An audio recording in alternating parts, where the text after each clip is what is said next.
मध्य प्रदेश से 2 अप्रैल 2024 को राज्यसभा की 5 सीट और छत्तीसगढ़ की 1 सीट खाली हो रही है और इसके लिए 27 फरवरी को राज्यसभा चुनाव होंगे। निर्वाचन आयोग ने सोमवार को इन सीटों को भरने के लिए चुनाव कार्यक्रम का ऐलान भी कर दिया है। ऐसे में जब सभी दल लोकसभा चुनाव की तैयारी में जुटे हैं तो राज्यसभा चुनाव को भी काफी अहम माना जा रहा है।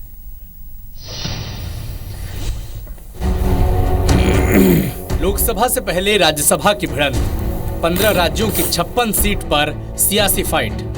सोमवार को इलेक्शन कमीशन ने 15 राज्यों की 56 राज्यसभा सीटों पर चुनाव का ऐलान कर दिया। सभी सीटों पर 27 फरवरी को मतदान होगा। चुनाव आयोग जिन 56 सीटों पर चुनाव करा रहा है उसमें सबसे ज्यादा 10 सीटें यूपी की हैं। इसके अलावा महाराष्ट्र, बिहार की 6-6 सीटें और एमपी पश्चिम बंगाल की 5-5 सीटों पर मतदान होगा। एमपी में खाली होने वाली 5 सीटों में से 4 बीजेपी और 1 कांग्रेस के पास है।